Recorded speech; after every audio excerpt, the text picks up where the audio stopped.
All right, moving on. President Donald Trump has renewed his push for the United States to take control of Greenland, insisting Denmark cannot guarantee the Arctic island security and declaring that something will work out on its future governance. His comments followed a high-stakes White House meeting involving a senior U.S., Danish and Greenlandic officials that laid bare deep differences over the island's fate. Denmark's Prime Minister has fired back, fuming that Greenland is not U.S. property and rejecting any notion of a sale or transfer. In a bold escalation, the European Union has dispatched troops to the island to bolster defenses amidst rising tensions. NATO allies are defying U.S. pressure, with several powers vowing to stand with Denmark against what they call American overreach. In response to the escalating tensions, Greenlandic officials have participated in high-level meetings with U.S. counterparts, including Vice President J.D. Vance and Secretary of State Marco Rubio, alongside Danish representatives, that is. Prime Minister Jens Frederik Nielsen has publicly rejected the idea, stating that Greenland, and I quote, cannot under any circumstances accept a U.S. takeover, and emphasizing that the island's future must be decided by its people. All right, let's talk about this. Let's understand the sensitivities over here and what could this mean, more importantly, for NATO is what we should in fact try and understand over here. Ambassador Bhaswati Mukherjee, former diplomat, with us on the show. Major General Sudhakar Ji, senior geopolitical and strategic defense expert, joins us on the show as well. Mr. Bharat Barai, foreign affairs expert and chairman of US-India Community Foundation, is joining us all the way from Chicago, Illinois. And last but not the least, Mr. Andrew Latham, professor of international relations. He's joining us from Minneapolis, United States. Andrew, I'll begin with you. Well, it's kind of coming together for what Trump or Donald Trump is trying to do here at this point in time. He always wanted to get rid of NATO. He always felt that it was an organization that was exploiting the United States. Do you think this is perhaps a good opportunity and a pretext for Donald Trump to slither out of NATO? But at what cost will it come? He will not only be coming out of NATO, he would be antagonizing a lot of countries like France and Germany and the United Kingdom as well, which have been steady, stable, and sensible allies of the United States. Yeah, so I think it's less about abandoning NATO and more about the age-old complaint about burden sharing within NATO. Donald Trump has focused the Trump corollary to the Monroe Doctrine, sometimes nicknamed the Donroe Doctrine. It's about focusing on the Western Hemisphere, and we've seen that operationalized with Venezuela. It's also about the Indo-Pacific and blunting China's efforts to expand its influence and power. And the argument there, and this goes back to the founding of NATO, is the Europeans need to do more for European security. And the last time anybody checked, Greenland, although it's located geographically within North America, it's politically located within Europe. And so if I were being charitable, and I'm going to be today, I think, perhaps Donald Trump's motives here were to spur the Europeans to do more for the security of Greenland in the context of a receding polar ice cap, which is opening up the Arctic to all kinds of adventurism on the part of Russia and China. And we see the Europeans now, in a symbolic rather than meaningful way, beginning to respond, deploying more troops. Even the Greenlandic and Danish foreign ministers have been clear that annexation is out of the question, but they're very open to responding to American interests in enhancing the security of Greenland and the American presence there. So not so much abandoning NATO as getting the Europeans to pull their weight within NATO. All right, fair enough. Ambassador Mukherjee, what is going on over here? I mean, why Greenland? I heard Donald Trump say that he does not want either Russia or China to become neighbors of the United States. I mean, Greenland is as far, from the United States as much as Alaska is from Russia. What kind of, an inane reasoning is this? Well, I would say that Donald Trump, much more than the security aspect, I really don't see the Russians or the Chinese attempting a takeover of Greenland. They would be much more interested in taking over Taiwan and Russia would be much more interested in partitioning Ukraine. Donald Trump is interested in those huge deposits of rare minerals, etc., which is deep down below the fragile, increasingly endangered ecological environment of the Arctic. He is a transactional businessman and he wants to get his hands on those rare minerals and metals. As far as security is concerned, the Americans have a huge base there. It can be strengthened by discussing with the with the Danes and the Nordics, with the French, Germans, etc. Uh, Methods could be worked out, as Andrew said, for the EU to for the NATO to put its weight more on this matter, and the Chinese and the Russians would immediately back off. Simple as that. For that matter, what Donald Trump said, that one ship came one day from Denmark and planted the flag on this island, made me want to remind President Trump that that's exactly how the United States was colonized by the Europeans, because they came and planted a flag. They killed off all the indigenous people who were the original inhabitants of United States and Canada, and that's how the white man laid his claim on America. So why blame Denmark? It did exactly the same. It's as simple as that, except that there were fewer people, fewer indigenous in Greenland. They killed off almost 100,000 indigenous in North America alone, and they also killed them off in Latin America, which is also white man's land. So I actually am not convinced about the security angle which Trump is talking about. He just wants to put his hands on all those precious deposits, and in the process, completely finish off the fragile environment of the Arctic. I don't see this coming through.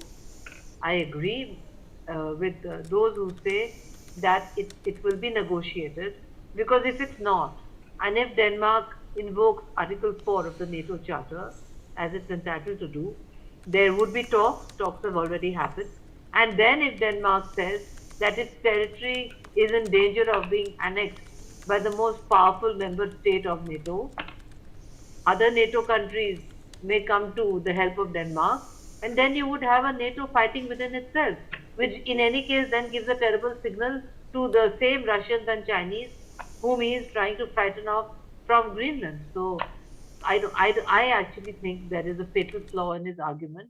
But more than that, what is very dangerous is that he is reintroducing the age of naked imperialism, colonialism, neo-colonialism, and conquest, which we all thought was over when the World War II finished and the Westphalian Order came about and the UN came, and we thought that we had got that behind us. It's not behind us. It means that if you are a weak country, you're not properly defended, or you don't have nuclear weapons. Fortunately, India has lots of nuclear weapons. You are safe. If you don't have nuclear weapons and you have precious minerals or metals or whatever else it takes to keep Trump interested in you, watch out. He may just come and annex you. So that is not a good state of affairs in the new global order which is coming up, which seems to be a global disorder based on imperialism, neo-colonialism, and conquest. As far as Greenland is concerned, actually, it doesn't belong either to United States or to Denmark. It is a colony of Denmark. That's it. What the EU should do is to have a referendum in Greenland to give the people of Greenland the option to stay attached to Denmark, or to stay attached to United States, or to have free status and become a member state of the United Nations. That is what they should do. They won't do it. Neither Denmark will do it, nor United States will do it. But as an ex-colonized country, I would say, Vineet, and you would agree with me, I'm sure, that it's a plain and simple, it's a colony of Denmark. What are we talking about? But the same applies, let's say, to Reunion Island. It's a colony of France. There are little territories like this which are colonies of United States. So we haven't completely got rid of colonization. These are just sweet little nicknames which hide the ugly word colony. You know, you call them whatever you like. You know, as Shakespeare said, a rose by any other name smells as sweet. It's as simple as that. It's a colony. But unlike in India where we thrashed them and got them out, it's too small to look after itself, so it remained a colony. But it's given this sweet little name, you know, autonomous, dependency, whatever. It belongs neither to Denmark nor to the United States. In my opinion, Vineet, as an Indian who's been colonized, it belongs to Greenland.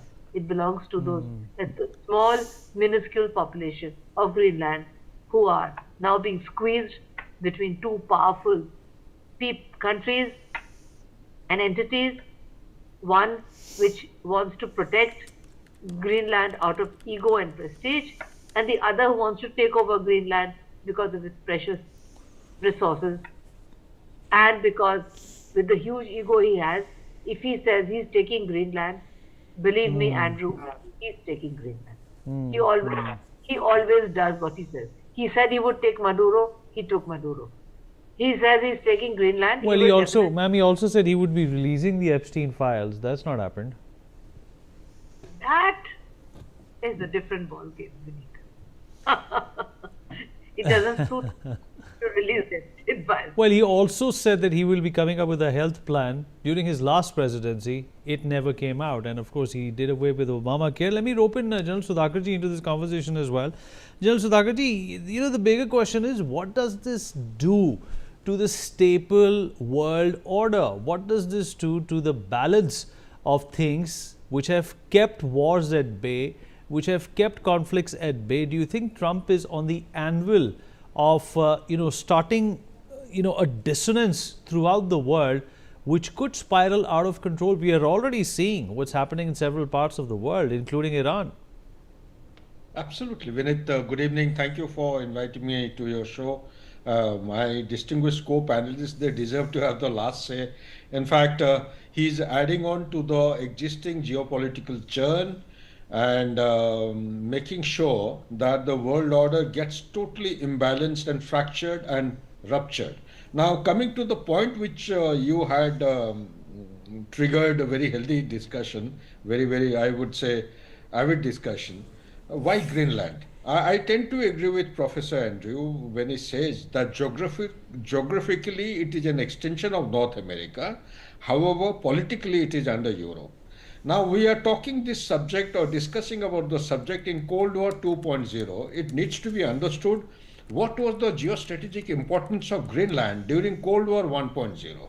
As a student of geopolitics, I have been joining the dots. There was a time when USA and Greenland, they had an agreement in 1951. Based on that agreement, less the sovereignty and territorial integrity, USA could do anything in Greenland. So this is my limited understanding, but what stood out in my research is that at one point in time, at peak of Cold War 1.0, USA had more than 14 bases in Greenland. More than 14 bases. So what were these bases doing? These bases were basically to monitor, to have effective surveillance system and technological platforms which could actually keep an eye on the suspected trajectory of the anti-ballistic missile ecosystem, for which there was an agreement existing in 1972. What was this ecosystem? At that point in time, in the bipolar world, there were ballistic missiles which were pointing, the Soviet Union's ballistic missiles were pointing to the southwest, towards America, and America's missiles were pointing towards Soviet Union, towards northeast direction. It was cardinally or directionally oriented, and Greenland couldn't have been a better place, or there is no better place than Greenland, geographically speaking, center of two continents, and could actually monitor the projectiles, oncoming projectiles. And now why it is picking up momentum is not understood. It is Donald Trump. Only person who knows his mind is him. I wish that, the old adage was saying that tactics without strategy is like noise before defeat does not apply here. For a change, I only hope and pray that he's applying himself, not coming out in the open, that there is some strategic objective behind all this. The strategic objective, as I see, could be instead of Iron Dome, they're going in for the Golden Dome. Golden Dome is a very proactive, it is a extended outreach. It could actually keep an eye on the suspected locations from where the missile ecosystem could be launched, and the dangerous missile component which has come about in past couple of years are the hypersonic missiles, which cannot be detected by best of radar or surveillance system in the world. The oceanic that we talk about is such a missile, hypersonic missile, which can carry a conventional warhead as also a nuclear warhead. It moves at a speed between 10 to 12 Mach and means equivalent to something close to 12,000 kilometers per hour. There is no radar. It goes at a level which is horizontal to the ground and also below the radar levels, thereby threatening USA at most sensitive locations. More than that, why it has come to light has to be understood is that consequent to the dithering of Donald Trump after he came to power in 2.0, he was flip-flopping with his decision. At times he was saying he will give arms and weapons and money to Ukraine, Zelensky. At times he was backing down. But at a stage came wherein he declared that the Tomahawk missiles, long-range missiles, will be given to Ukraine. That perhaps to me, my understanding was a turning point which actually set course number of actions by multiple stakeholders. One of the action by Russia at that time was it went in for a military strategic partnership or partnership, some agreement that took place with Cuba in the month of March 2025. Within a couple of days of signing this document, there were naval vessels of Russia, something on the lines of Cuban crisis 1962 took place. Unfortunately, media has not captured this enough, and not enough of deliberations have taken place. Some of the vessels had Zircon missile as also oceanic missile of Russia, hypersonic that I'm talking of, in the Cuban waters. Cuban waters are not very far off from Caribbean Sea, and that gave actually jitters, nightmares to the think tank. And then started the process of the new doctrine or the new National Security Strategy 2025, which is the clean departure from the orientation of preceding two decade of national security strategy, wherein there is to pinpointedly say China is the number one enemy. Here is a change. There is a departure in a manner where Russia, despite all brickbat that Russia has been getting from the Western Alliance, has been called as a member of the peer group, has been indicated to be restored to its G8 status, has also been welcome to come into for integration with the mainstream geopolitical ecosystem of the world order. China, on the other hand, has been indicated that they care a damn about the TRA 1979. They couldn't care less. Let China handle Taiwan the way it wants, but dare not cross Atlantic and do anything which is inimical to America's interest, thereby reviving the spirit and the contour of Monroe Doctrine, which now we are calling with another name. Basically, what is happening is Donald Trump presently, in my opinion, firstly, he has got enough. You have started your question by giving the central point, Epstein file. It is such a dangerous file that his existence as a president is coming under big clouds. Therefore, to distract the domestic constituency. Okay, so what you're saying, this is merely a distraction, Mr. Bharat Barai, Yes, something that yes. presidents and leaders in the past have done. But at what cost? Is this going to isolate the United States at a number of levels? It's already isolating itself economically because of these trade and tariff barriers. Is that question for me? No, that's for Mr. Bharat Barai. Okay. Thank you. Good morning from here. Before I answer you that question directly, let me go over a little bit about history of Greenland. This is a territory which was colonized by some of the settlers from Denmark going back to 1721. Today, the size of Greenland is about 2/3 the size of India. India is about 3.29 square kilometers and Greenland is 2.17 square kilometers. However, there are only 57,000 people who live there. It is not part of Denmark. Actually, during Second World War, Denmark was occupied by Nazi Germany itself, and that's when US troops had occupied Greenland. So it was under control of United States. And after the Second World War, United States actually tried to buy out Greenland, but at that time there was not that much of strategic significance, and they allowed Denmark to do the political ruling there and got in turn defense establishment there by 1951 treaty. So really USA does have military bases on Greenland. Now at this time the warfare has shifted, as we noted during both Iran war, during the Russian and Ukraine war, and even Operation Sindoor, that instead of tanks rolling along the borders, it's really the drones and aircraft and missiles that are doing it. So the question comes for United States, how best to defend itself against the missiles coming from either North Korea or Russia or China, and they all will have to come across the North Pole. Now they do have a space station there, and the question is that enough to be part of the Golden Dome, or they require whole island to be with United States? That's a political question, but there is no question that if United States had a control over Greenland, they will be able to design defense strategies much better against both Russian Navy, submarines, as well as missiles coming over the North Pole.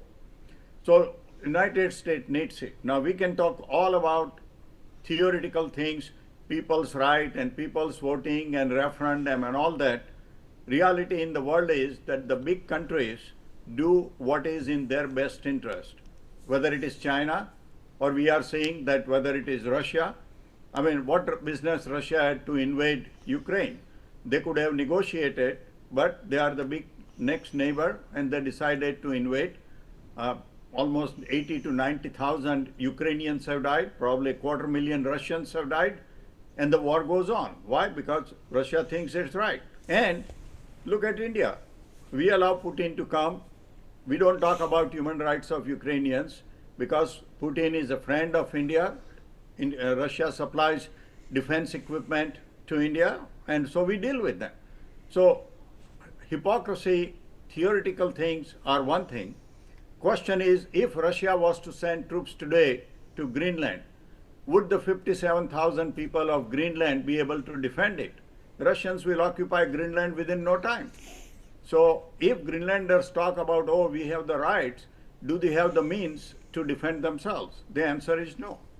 What about Denmark? Denmark is a country of 6 million people. Is Denmark going to be able to defend? The answer is no. Now, today the news is that NATO countries are going to send some soldiers there. But look at under the headline, how many soldiers France is sending to defend 15, 1-5. How many soldiers Germany is sending? 1-3, 13. What are they going to do? Do they have any arms? So reality is this is a joke to try to have political headlines that NATO countries are sending soldiers to defend Greenland. I can tell you if one C-130 or 10 of them go to land, none of them will be able to do anything. So the question is, in reality, will United States reach some sort of agreement with Greenland to get virtual sovereignty? Because even though 1951 treaty gives all the rights to the United States about defense, there was an amendment in 2004 which required that they will have to consult with Denmark and Greenland in case there were any major changes. And Okay, God all right, knows fair how we enough. So define major we have a changes. paucity of time. I want Ambassador Mukherjee to respond to what you have said quickly, and then we're going to wrap up. Ambassador Mukherjee. I think the presence of 12 or 15 soldiers from France or wherever, that's just symbolic. That is an indication to Trump that he can't just walk all over EU and NATO on this matter. That is to make him understand that if push comes to shove, of course they can send much force. France is a nuclear weapon state and it has lots of hard power, unlike the Germans. So I think that it is important for Americans to understand that Greenland is a colony. First, it was a colony of Denmark, and now the Americans are trying to take over as the colonial power of Greenland. Is that acceptable in today's world? To me, no. In my opinion, as a proud Indian, which has been colonized, I think that the powers most interested in safeguarding international peace and security, in this case, United States and Denmark, should get together and make an arrangement by which United States is completely responsible for the security of Greenland, especially in case there's an attack, and otherwise Denmark to ask in Greenland to ask them who they prefer as their colonial superpower, Denmark or United States. Fair enough, ma'am. Do they want to be? All right. Yeah. And in my opinion, it doesn't matter what the size of that population is. According to the UN Charter, you have sovereign countries in the UN who have a population of 20,000. They're quite close to India. Go there and start annexing them? No, that's not how international law operates. Thank you. Fair enough, ma'am. We've run out of time. Appreciate everybody who joined in and weighed in on this all important international issue, if we can call it that. Taking a break. Be right back.